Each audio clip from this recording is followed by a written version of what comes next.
پاکستان بھر کا social media اس وقت اس 4 سال کی زہرا جنید کے لیے آواز بلند کر رہا ہے کہ اس بچی کو انصاف دیا جائے، اس کے ماں باپ کو انصاف دیا جائے۔ آخر اس کا قصور کیا تھا؟ کیا اس کا قصور یہ تھا کہ یہ پاکستان میں پیدا ہوئی، یا پھر اس کا قصور یہ تھا کہ سرائے عالمگیر میں رہتی ہے، یا پھر اس کا یہ قصور تھا جس محلے میں یہ رہ رہی تھی وہاں پر درندے رہتے ہیں؟ زہرا جنید جو کہ گھر سے ٹیوشن کے لیے نکلی، آپ ونڈو کی ایک سائڈ پر تصویر دیکھ رہے ہوں گے، سی سی ٹی وی فوٹیج جو کہ اس وقت سوشل میڈیا پر ہر جانب آپ دیکھ بھی رہے ہوں گے کہ بچی گھر سے نکلتی دکھائی دے رہی ہے، بیگ پہنا ہوا ہے، لیکن بدقسمتی سے جب بچی کی واپسی کا ٹائم ہوا یا 2 گھنٹے 3 گھنٹے 4 گھنٹے گزر گئے، ماں باپ نے سوچا کہ ابھی تک زہرا جنید گھر واپس کیوں نہیں آئی۔ ماں کو تشویش ہوئی، جا کے جب ٹیوشن سینٹر سے پتہ کیا تو پتہ چلا بچی تو آج ٹیوشن ہی نہیں آئی۔ تو یہ الفاظ ماں باپ کے لیے مزید پریشانی کا باعث بنے کہ آخر زہرا جنید پچھلے کئی گھنٹے سے کہاں پر ہے۔ 4 سال کی معصوم پھول جیسی بچی ہے، کہاں جا سکتی ہے؟ وہ ٹیوشن سینٹر گلی میں ہی موجود تھا۔ اب جناب ماں باپ نے اس بچی کو ڈھونڈنا شروع کر دیا، محلے داروں نے ڈھونڈنا شروع کر دیا کہ زہرا جنید پھول جیسی بچی کہاں چلی گئی۔ ماں باپ تو اپنی بچی کو لے کر پریشان تھے، لیکن ارد گرد رہنے والے محلے دار اس بات پر پریشان تھے کہ آج اگر زہرا نہیں مل رہی، کل ہماری بچی بھی غائب ہو سکتی ہے۔ پولیس کو اطلاع دی گئی، کئی گھنٹے گزر گئے، پولیس کے لیے بھی ایک چیلنجنگ کیس تھا کہ زہرا جنید کہاں جا سکتی ہے، نہ اس کو اتنے راستوں کا پتہ، تو محلے سے نکلتے سی سی ٹی وی فوٹیجز میں کہیں نظر آ سکتی ہے۔ لیکن جب علاقے کے مختلف سی سی ٹی وی کیمراز کو دیکھا گیا تو صاف دکھائی دے رہا تھا کہ یہاں سے زہرا جنید گزری ہی نہیں۔ ہاں، مگر جب گھر سے نکلی وہ تو دکھائی دیا، لیکن ارد گرد یا محلے کا جہاں ایگزٹ ہوتا ہے وہاں پر کیمروں کو جب جا کر دیکھا تو زہرا محلے سے ایگزٹ بالکل بھی نہیں ہوئی، جس پر پولیس کو شک ہوا کہ زہرا اس محلے میں ہی موجود ہے، کسی کے گھر میں موجود ہے۔ اب یہ نہیں پتا تھا کہ زہرا کس کیفیت میں ہوگی، زہرا جب ملے گی اس کی حالت کیا ہوگی، جب زہرا کے ماں باپ اپنی بچی کو دیکھیں گے تو ان کے ماں باپ پر کیا گزرے گی۔ بات وہی آ گئی، پنجابی کا شعر ہے، تیری میری کی ہندی ہے دھی تے جلیا دی ہندی ہے۔ جناب علی، اس 4 سال کی معصوم بچی کو ملعون شیطان درندہ صفت شخص نے اغوا کیا، اپنے گھر لے گیا۔ اغوا کار کون تھا؟ محلے میں ایک شخص موجود تھا جس کی تصاویر تو آ گئی ہیں لیکن ابھی تک تصدیق نہیں ہوئی، اس لیے میں اس کو ونڈو کی ایک سائڈ پر نہیں لگا رہا، لیکن پولیس نے جو اب تک کی اطلاعات ہیں کہ اس کو گرفتار کر لیا ہے۔ اس نے کیا کیا تھا؟ اس نے آئس کا نشہ کیا ہوا تھا۔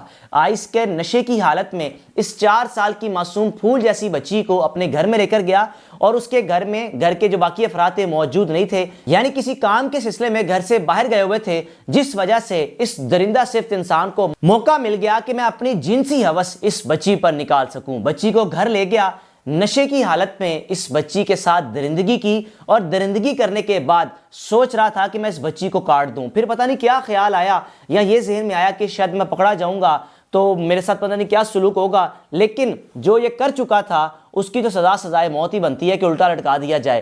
بچی کو کم عمر 4 سال کی معصوم پھول جیسی بچی کو درندگی کا نشانہ بنایا کہ اسی دوران بچی اللہ کو پیاری ہو گئی۔ پھر کیا کیا؟ بچی کو کاٹنے کا ارادہ بنایا، لیکن اپنا ارادہ تبدیل کر لیا۔ پھر اس کے بعد ایک بوری میں بچی کی ناش کو بند کیا، پھر اپنے گھر کے ساتھ ایک پلاٹ تھا وہاں سے پھینک دیا۔ جب پولیس اس محلے میں موجود تھی، یعنی کئی گھنٹے گزر گئے تھے، بچی مل نہیں رہی تھی، اس شخص کو بھی سمجھ نہیں آ رہی تھی، نشے کی حالت میں تھا کہ بچی کے ساتھ درندگی کرنے کے بعد اپنے ہی گھر کے ساتھ خالی پلاٹ میں اس بچی کی بوری بند ناش کو پھینک دیا، جو پولیس کو برآمد ہوئی۔ اب اس محلے میں رہنے والا ہر وہ شخص پریشان ہے جو بیٹیوں کا باپ ہے، ہر وہ ماں پریشان ہے جس کے ہاں بیٹی ہے، بلکہ پورے پاکستان میں جن والدین کی بیٹیاں ہیں وہ پریشان ہیں کہ اپنی پھول جیسی بیٹیاں کن کے حوالے چھوڑیں۔ محلے میں اگر بچیاں سیکیور نہیں ہیں تو ہم اپنی بچیوں کو بھیجے تو بھیجے کہاں؟ جناب اس شخص کو پولیس نے تو گرفتار کر لیا، لیکن ٹک ٹاک، فیس بک، یوٹیوب، ہر جانب زہرا جنید کے لیے انصاف مانگا جا رہا ہے کہ اس شخص کو عبرت کا نشان بنایا جائے، اس کو الٹا لٹکایا جائے۔ اسی بچی کا قصور ہی کیا تھا؟ گھر سے ٹیوشن کے لیے نکلی تھی، 4 سال کی بچی ہے، پلے گروپ میں ہوگی، نرسری میں ہوگی، اور کیا اس کی ایج تھی؟ اور اس بچی کے سامنے اس درندے شخص نے جو کیا، جب وہ اللہ کے حضور پیش ہوگی، اللہ سے شکایت کرے گی، تو کیوں نہ ہمارے ملک میں قہر عذاب آئیں گے، مہنگائی ہوگی، غربت ہوگی، ہر شخص رونا دھونا روئے گا جب تک اس ملک میں انصاف نہیں آئے گا اور معاشرے میں رہنے والے بچے بچیاں محفوظ نہیں ہوں گے تو کس طرح یہ ملک بھی ترقی کر سکتا ہے؟ صرف بچیاں ہی نہیں بلکہ بدقسمتی سے اس ملک میں بچوں کو بھی درندگی کا نشانہ بنایا جاتا ہے۔